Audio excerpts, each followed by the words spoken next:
Express keys, writing at the speed of speech. This introduces a new system of keys that allow us to type 4 words a second on computer keyboards, cell phones, and other devices, and also edit text in powerful new ways. The inventor of this key input system is Forrest Kinney. That's me. So here we are in the 21st century, driving down the information highway in a sleek, fuel-efficient vehicle. No, the reality is that we're using a 19th century horse and buggy. I'm talking about the QWERTY keyboard, whose letters were actually rearranged to slow down typists so that the levers wouldn't jam so often, and we've been caught in a jam ever since. We type slowly, inaccurately, and uncomfortably on both laptop and desktop keyboards. These keys are so poorly fitted to mobile devices that we become all thumbs when typing. Before that, we were poking along with a stylus, and before that, we had to press cell phone keys up to 4 times to type a single character. We have needed a better system. Some think that soon we'll write everything with our mouths, making typing obsolete.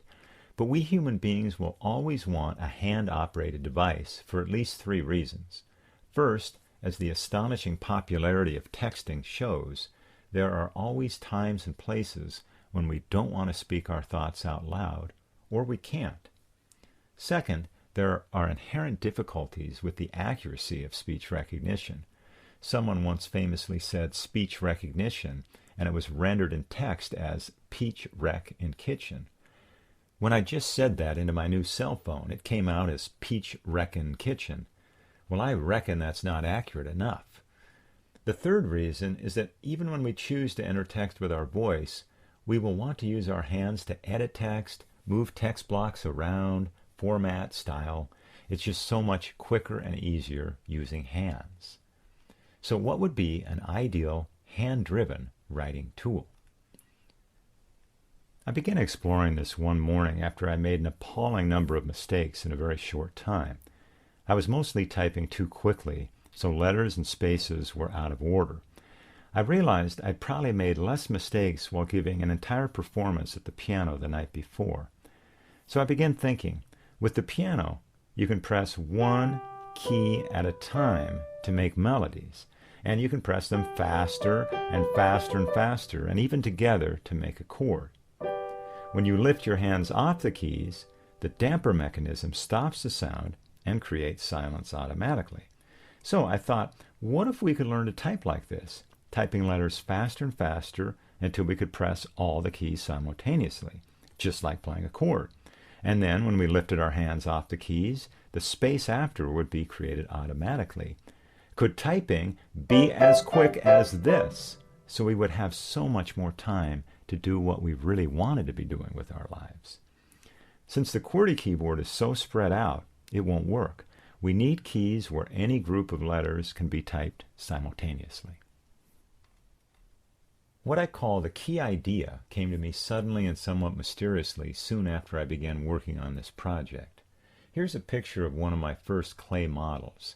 This key is operated by 1 finger. We have the option of pressing down any of the 3 individual keys, which I call subkeys, or pressing any combination of the 3 subkeys at once. I worked out the exact specifications for these keys in the patent process. Under the spell of the QWERTY keyboard, I first arranged these keys into many rows so we could type letters, punctuation marks, numbers, and so on. Over time, I figured out how to do all this using just 1 row of finger keys. I did this by having the thumbs press keys that shift or change the functions of the finger keys. Later, I altered the position of the keys to accommodate the different lengths of the fingers. Over the next few years, I was able to figure out how to do everything with just 8 keys rather than 12, so the system would work on portable devices. And that was a major breakthrough. Finally, a few years later, I reoriented the keys to allow us to type with our hands in that comfortable handshake position. And so, on most models, this is how the 8 finger keys would be arranged. There are also thumb keys whose functions I'll discuss a bit later. As shown here with a wood and clay model, the thumb keys are placed at a 90-degree angle to the finger keys for maximum comfort, and this is whether the keys are operated in a vertical or horizontal position. So, how can these new keys make it possible to type 4 words a second? Let's begin by looking at how the 26 letters are distributed on these 24 subkeys.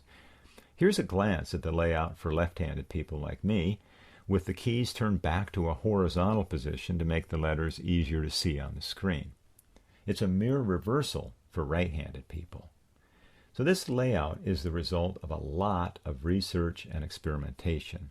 I studied lots of word frequency lists and also letter frequency lists and letter distribution lists, particularly looking at pairs of letters such as these. I also studied ergonomics, something I've been doing at the piano for about 4 decades. To give just one example of how all this worked into the design, 77% of typing is now done with the stronger, longer fingers, whereas these fingers are used 1/10 as often on the home row of the QWERTY keyboard. Before we look at how we can type all the letters of a word at once on these keys, I want to emphasize that we always have the option of typing anything we want, whether it be acronyms like LOL or made-up words, in the conventional sort of way. By that I mean typing one letter or one space at a T-I-M-E. I call this conventional typing or letter typing. Even when we only type this way, we have a much better key system than the QWERTY because all 26 letters are literally at our fingertips, and we don't have to jump around between rows and make a lot of mistakes. To make this possible, some letters share a key. When you choose to type just one letter at a time and you press any of these keys that have 2 letters, you will always get the more frequently occurring letter shown on the top, K, X, or V. The letters underneath, J, Q, and Z, are the least used letters in English, together making up only 1/3 of 1% of letters typed, 1 out of every 300 keystrokes. When you're typing one letter at a time and you want to type a J, Q, or Z, which sounds like jacuzzi, simply press the Opt key with your thumb while pressing that key. It's just like pressing a Shift key to capitalize a word. Speaking of that, when we want to capitalize, we press Cap with the other thumb. Now we come to the most powerful and striking feature of this new key system. We can type like we speak, by typing entire words at once rather than letters in sequence. This is what I call speed typing or word typing. Consider the word the, which alone comprises 7% of our typical typing. To speed type this word, simply press the center of this key so you're pressing the 3 subkeys together. Lift your finger off the key, and the word plus the space after are typed for you. That's it. You're done. With the QWERTY, it takes a lot of time to learn how to make 4 separate finger and thumb motions correctly and do this in the correct order, so even experienced typists often fail. But now, even a complete beginner can type this word and the space after with a single motion in a fraction of a second, and it will always be spelled correctly. To speed type the word they, number 19 on a most frequently typed word list, plus the space after, press THE and the letter Y and release. Or them, press THE with M and release. Or then with N. In the same way, there, and these can be created by pressing THE with 2 other keys. So already, we've learned how to speed type 7 of the 60 most frequently typed words. The layout makes it possible to type a word on 5 of the 8 keys, making it much easier to memorize the layout and be able to touch type right away. But how do we signal to the operating system that we want to speed type a word and have the space added automatically? We do this by touching the keys in a different way, like a pianist plays a chord. Instead of typing in the conventional bouncy staccato way, you hold down keys as you type a word, so you have at least 2 keys pressed down at any time. An easy way to do this is simply to hold down the first key while you type the other letters in the word. So, for example, to type those, press THE and hold it down while you press O and S. Holding down keys tells the operating system that you are in the process of speed typing a word, and releasing the keys tells the operating system you're done with the current word. This motion is natural to do and actually hard to do otherwise when typing really fast. And so, we would be able to type 4 words a second, which is the speed I'm typing here. But when you press and release TH and E at the same time, how does the operating system know to sequence these letters as the and not something else? There's what I call a speed dictionary. It's like a club that's only open to certain members. Of the 6 possible ways to make words using the letters TH and E, the is the only standard word, and so it's the only member of the speed dictionary club. So we can press TH and E at any speed or in any order, and they will always come out as the. But what if we want to type eth or het? Well, we can type anything we want in the conventional one letter at a time way. So we can type ETH and get eth. We can always choose which way we want to type. The speed dictionary is what makes these keys so incredibly efficient. For example, when we press the I, O, and N keys simultaneously, these letters can theoretically come out in 6 different orders, but the actual order they are typed depends on what word we're typing. If we press A, C, and T with I, O, and N, we get the word action, because that's a word in the speed dictionary. When we press MR with those letters, we get the word minor, so I, O, and N will be sequenced in a different order, and so on. The letters don't have to be neighbors. As you can see here, you can type I, O, and N simultaneously with other letters, and they may end up with other letters sandwiched between them. It all depends on what word we're typing. When speed typing, we discover how beautifully efficient it is to have letters share keys. When we press the JX key with UST, for example, the operating system knows to write just and not ixt. J and X have such limited and different roles in the English language that the operating system knows exactly which letter is needed. When we're speed typing, the operating system will do a number of things for us in addition to correctly sequencing letters and adding spaces. It will also repeat letters when needed, so you can type manor, and this will automatically be rendered correctly as manner. It'll add apostrophes, it'll add caps and punctuation in some cases. It'll fix common spelling errors, so both these ways of entering acceptance will be rendered with the correct spelling. The operating system will also alter the spelling of root words when endings are added, so that when you type life and add an S to it, it becomes lives. You've probably been wondering about what I call the anagram problem. I'm talking about words made up of the same letters, such as was and saw. Or, if we're not going to repeat letters, what about words such as choose and chose, which now become anagrams? How will the operating system know which word is intended when we're speed typing?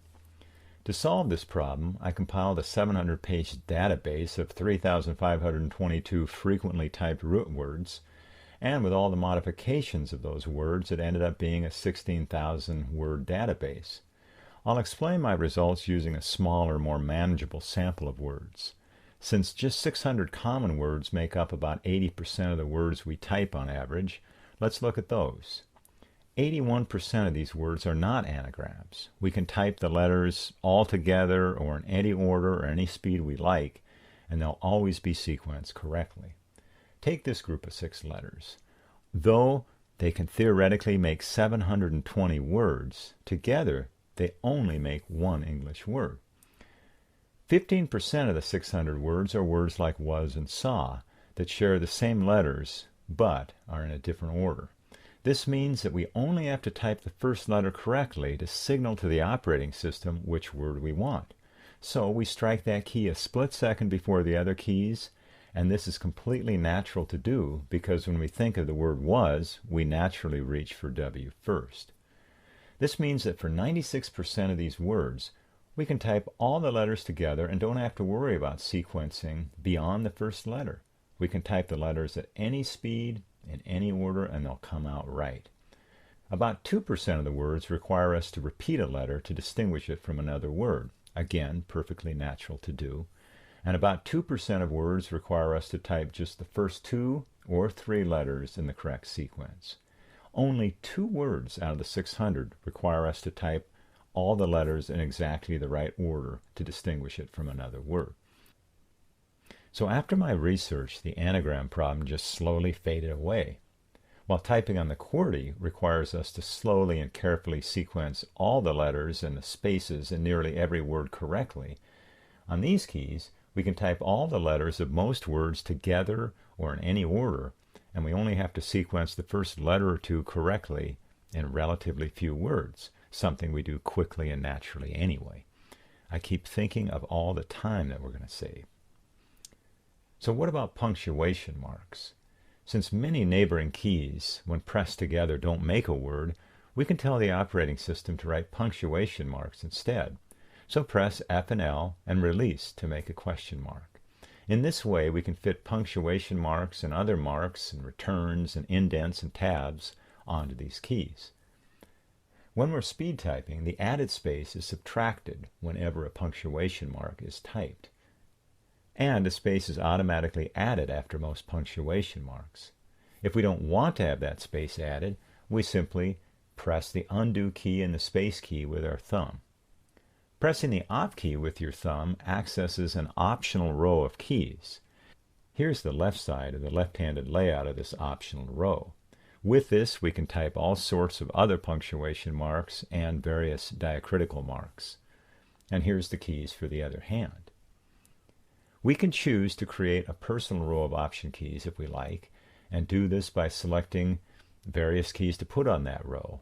And we access them by pressing the Op key twice rather than once. But how can we do other things such as type numbers and symbols, edit text, style text, and so on? Using the same idea as the Shift key on normal keyboards, we can use the thumbs to press keys that shift the function of the finger keys. We've already looked at what I call the word row, where we type letters, words, punctuation marks, and other symbols. Let's take a quick look at the number row, which is for writing numbers and symbols. Here's the layout of numbers for a left-handed person. In the Express key system, you type all the numbers with your dominant hand. This means that the Express keys could easily replace the keypads on phones and calculators. Here are the same 4 keys with number symbols added to them. The middle finger of the other hand operates a calculator key. The other fingers operate keys that have words and symbols associated with dates and times or addresses and phone numbers. These keys make it possible for us to stay in the number row when entering contact information. The right-handed layout is a mirror reversal of the left. The user can press the Opt key to access additional project keys. Here's what the other hand can type when you press the Opt key. Just as in the word row, the user can make their own row of option keys and access it by pressing the Opt key twice. The correct row is all about editing, about getting the correct words into the correct places. This row allows us to perform a wide variety of powerful editing functions that have not been possible before. All the most basic kinds of editing are done using just the thumb keys. Press and release the back key to move the cursor backward and highlight one word at a time, or press forward to move the cursor forward one word at a time. Just as in conventional typing, once a word is highlighted, it can be typed over or deleted by pressing a space key. With this system, we can fix mistakes in an instant without having to move our hands out of position. When I make a mistake, I press the back key and retype the word mistake. It's that quick. When you want to insert a word after a highlighted word, press Insert. Press Undo to undo any previous typing action. When you want to perform more advanced editing functions, hold down the back or forward keys, and this will make the finger keys temporarily function as the correct row. Each finger key in this row has a set of related editing functions. For example, with the Unit key, you can choose to move through the text one letter at a time, one word, one sentence, one line, one paragraph, or one page. This makes it possible to get to and select any block of text in the document quickly. One more example of this row, the Add key. Suppose I type the word mistake and leave out an S and get some letters out of sequence. After highlighting this word, I press Add S, and the word is then written correctly. Whenever you want to alter the appearance of text, then it's time for the Style row. In this row, there are keys that change the characteristics of type, of paragraphs, and of pages. There are lots of keys dedicated to quickly accessing favorite formatting presets. The Manage row allows us to manage documents. There are keys for opening and closing documents in various ways, saving and printing them, organizing them, and accessing them quickly. Like the other rows, the various functions are carefully organized by key. The last of the 6 basic rows is the Move View row. With this, we can perform the tasks that are now accomplished with a mouse. It also allows us to change how we view an open document. So we've looked at the 6 basic rows. There'll be countless other rows. Whereas today we purchase different programs and different apps to perform different sets of functions, in the near future, people will purchase different rows to use on their Express keys. A whole new industry will emerge as companies begin converting programs and apps into rows. The way to access these other rows is to press the Other Rows key with your thumb along with 1 or 2 finger keys. For example, press C and you're in the Calendar row, or F for the Finance row, and so on. This row system allows for a richer and more powerful computing experience. In our present system, we open a document within a word processing program or within a graphic program or some other program. But with the row system, we can open a document and access the capabilities of all rows from within that one document. I could be writing a text document and add numbers and symbols from the number row or information from the calendar row and so on. The full program capacity of the computer would be at our fingertips in every document we open. Because the Express keys have less keys and smaller keys than a conventional keyboard, they can be embodied in so many more ways. Here's some design concepts that I've modeled using clay or wood or created in Photoshop. Until some actual prototypes are built, these will give you a sense of the diversity of the design possibilities. Here's a flip phone concept. The thumbs press those 6 little buttons to shift the function of finger keys and make the different rows. The unit folds up for easy carrying and flips open so that typing is done with the hands in that comfortable handshake position.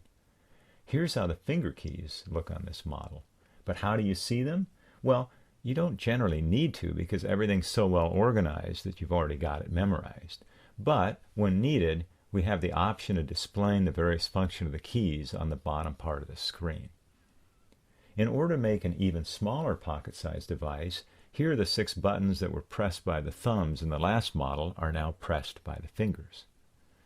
There are times when it is convenient or even necessary to operate a keyboard with just one hand.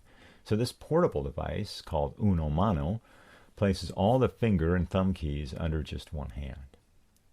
Larger handheld designs are easily possible. This thumbprint design is for desktop applications. And of course, each hand would have its own device. The mini desk concept combines the convenience of portability with the comforts of desktop designs. So this handheld device can be easily carried in a pocket, but then opened up to become 3 separate components, a keyboard for each hand and a screen. These are then arranged on a desktop. So I had some fun coming up with what I call desktop art, various shaped devices called the spiral, the cobra, the mountain, and so on. There could be devices that strap to the hands and allow a person to type in the most comfortable position and perhaps to type while walking or dancing or exercising. Here's another variation on that idea. So imagine keyboards shaped like hearts, puppy dogs, golf carts, piano keyboards, macaroni and cheese, and so on. With so few keys, the design possibilities and potential markets for them are endless. I've really only suggested a few here. We begin by asking about an ideal writing tool. With the Express keys, we can type entire words in the space after at once, just like a pianist plays chords.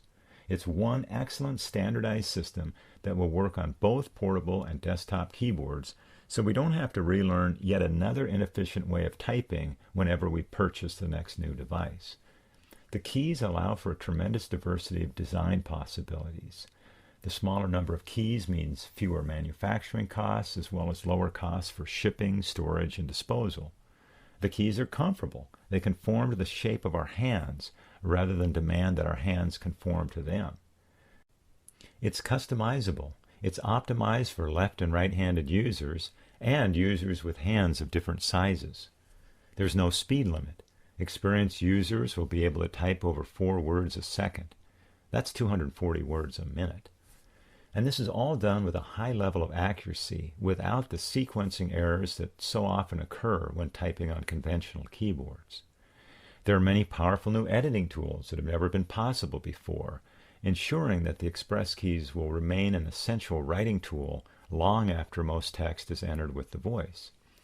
Many repetitive tasks, such as adding spaces after words and the tedious sequencing of letters, these are now automated. And even though the operating system is doing so much of the repetitive labor, we retain freedom of choice and complete control over the results. The system is carefully organized so that all commands can be easily found. And it's easy and perhaps even fun to learn, allowing us to touch type many complete words by memory on the first day. And there are no special codes to learn. So, are people willing to change their ways and learn a new system? Absolutely. History shows again and again that we're willing to change when offered a better alternative. With the Express keys, we have a superior writing tool that allows us to communicate efficiently and even artfully. So what's the next step? It's to build a working prototype and get this tool into many people's hands. Of course, it'll require a group of people working together to make this tool available to the world and to future generations. I created this video to share this invention with you and others, to solicit your feedback, and to get your ideas regarding the best ways to proceed. Please contact me if you have any ideas or suggestions. My email address is forrestkinney@gmail.com. And I hope to soon have more detailed explanations on the website www.theexpresskeys.com.